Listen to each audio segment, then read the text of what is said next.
Good morning. Happy Wednesday, everybody. I'm in my outdoor office with a second cup of coffee.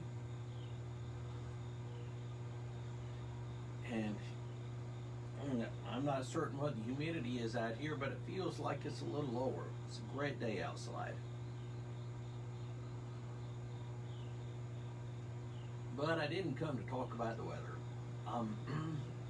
So 2 weeks ago, I decided on these Wednesday mornings to talk each morning a little bit about what types of books we find in the Bible, what types of literature. And the analogy that I've used is you go to a bookstore and there's the history section there, and then there's biography, and there's local interest, and then there's fiction, and within fiction there are several different types of fiction, and when you pick up something to read, you know going in what it's going to read like. A romance novel is going to read differently than a history of the Great Depression. They're just very different animals. One's not better than the other. Well, I would think the history is better, but that's me. One's not better than the other, but they're just very different. And when we turn to the pages of Scripture, we find the same thing. There are different kinds of books in the Bible, and they are written differently. And so a couple of weeks ago, I began just talking about the Gospels: Matthew, Mark, Luke, and John. And these are what has been called salvation history. They are accounts of Jesus' life and ministry, not straightforward objective history, because they're written to prove a point. They're written to prove that Jesus is the Son of God. And then last week we reflected for a few minutes on the letters. There are a lot of letters in the New Testament, most of which are written by the Apostle Paul. Romans, 1st and 2nd Corinthians, Galatians, Ephesians, Philippians, Colossians, the letters to Thessalonica, the letters to Timothy, Philemon. Then we've got some letters that are attributed to Peter and John, one attributed to Jude, one attributed to James. And then today we get to that most strange and bizarre form of literature that we find in the Bible. That would be apocalyptic. For our purposes, I'm starting off with what we find in the New Testament. I'm going back to the Old.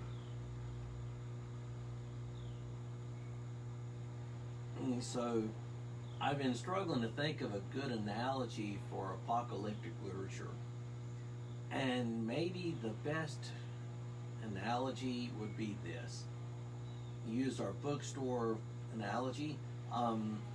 Apocalyptic literature would be like science fiction fantasy, except it's not fiction and it's not fantasy, but it's that sort of flavor to it. A science fiction fantasy, but it's not fantasy.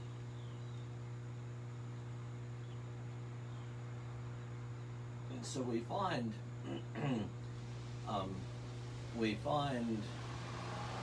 the apocalyptic writing in several places in the Bible.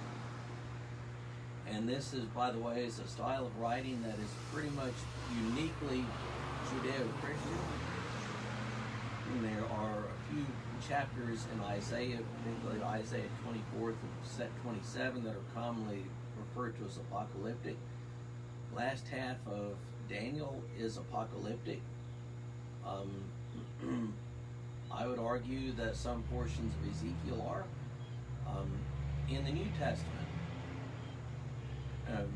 Matthew 24 and 25 are apocalyptic. Jesus describing his return. They've got was in Mark 13 was called the mini apocalypse or little apocalypse. Similar stuff is found in Luke 21. There are, and then by far and away the most famous piece of apocalyptic writing in the Bible is Revelation, which is sometimes referred to as the apocalypse. So what does some of this stuff sound like?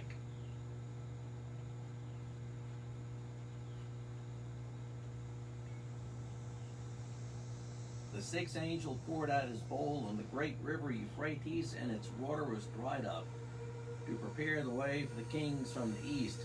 And I saw coming out of the mouth of the dragon, and out of the mouth of the beast, and out of the mouth of the false prophet, 3 unclean spirits like frogs. For they are demonic spirits performing signs, who go abroad to the kings of the whole world, to assemble them for battle on the great day of God the Almighty. And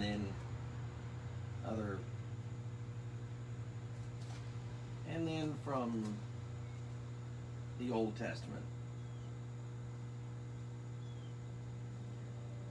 And now I will show you the truth. Behold, 3 more kings shall arise in Persia, and the 4th shall be far richer than all of them. And when he has become strong through his riches, he shall stir up against all the kingdoms of Greece. Then a mighty king shall arise, who shall rule with great dominion and do as he wills. And as soon as he has arisen, his kingdom shall be broken and divided toward the 4 winds of heaven, but not to his posterity, nor according to the authority with which he ruled. For his kingdom shall be plucked up and go to others besides these. But those are just a few verses in each place that one Old Testament, one New Testament, that are really apocalyptic. So, what is it that makes apocalyptic writing apocalyptic? There are 3 or 4 real hallmarks of apocalyptic literature. Apocalyptic writing tends to focus on cosmic, big picture, good versus evil kind of stuff. Apocalyptic writing tends to focus on last things. Tends to focus on last things. End of the world type stuff. And most of the time apocalyptic writing, pardon the big truck, most of the time apocalyptic writing is filled with images and symbols, and sometimes it's conveyed to the human authors in the form of visions.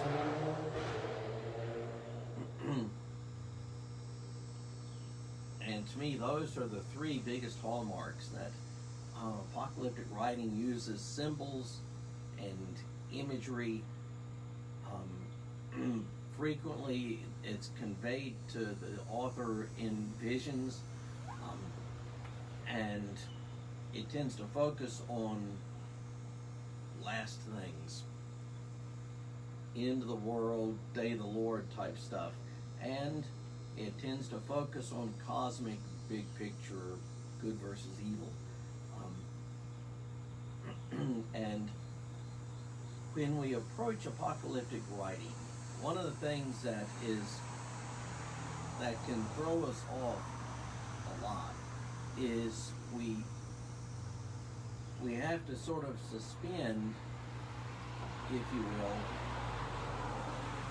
how we read the Bible. Most of the time when you read the Bible, the plain sense, the common sense reading is the best place to start. So you read in the Gospel of Matthew, Jesus walked on the water. Okay, Jesus walked on the water, and what happened when he walked on the water? Why did he walk on the water? But if you approach Revelation, you approach that differently, because the you'll read it differently. When you read Revelation, or any of the other apocalyptic parts of the Bible, we can't begin to read them literally. Now, I'm not saying that they're not true. There's a way something can be true and not be literal.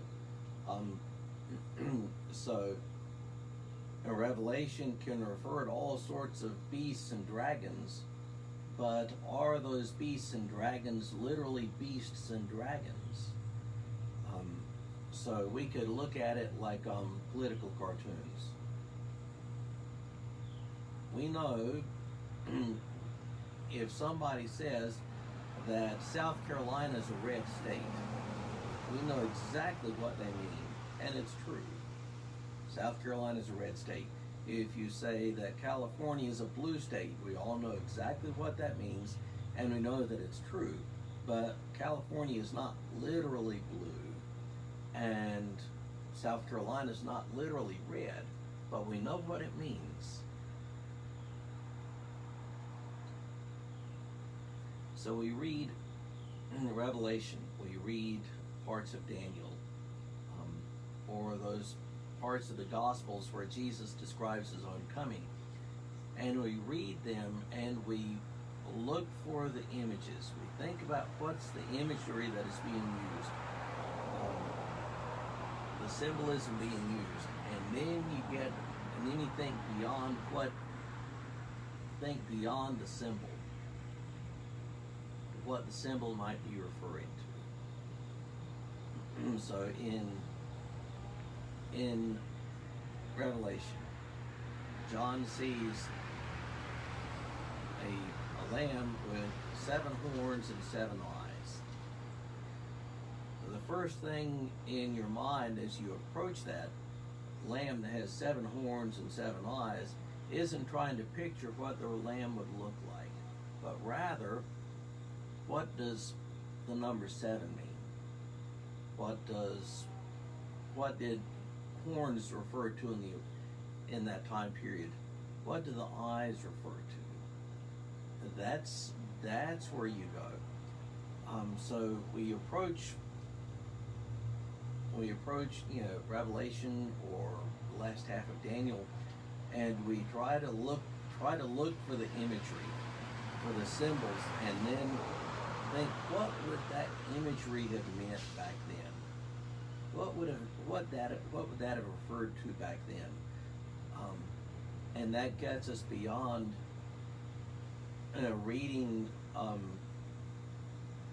Revelation or Daniel or any of these other parts of the Bible simply as if they are written exactly to us, because they're not. They're written to those people way back then, and we think about what would these images have meant for people way back then, and then once you've done that, then you come forward. What is the message for us? So, for today, the type of literature was apocalyptic. It is characterized by images and symbols, visions. A lot of times, the messages in apocalyptic writing is given in the form of visions. It tends to focus on cosmic, big picture, good versus evil. It tends to focus on last things, day of the Lord, end of the world type stuff. It is a uniquely Judeo-Christian form of writing, and it is very different from anything else we find in the Bible. And when we read this, it's important that we take it seriously.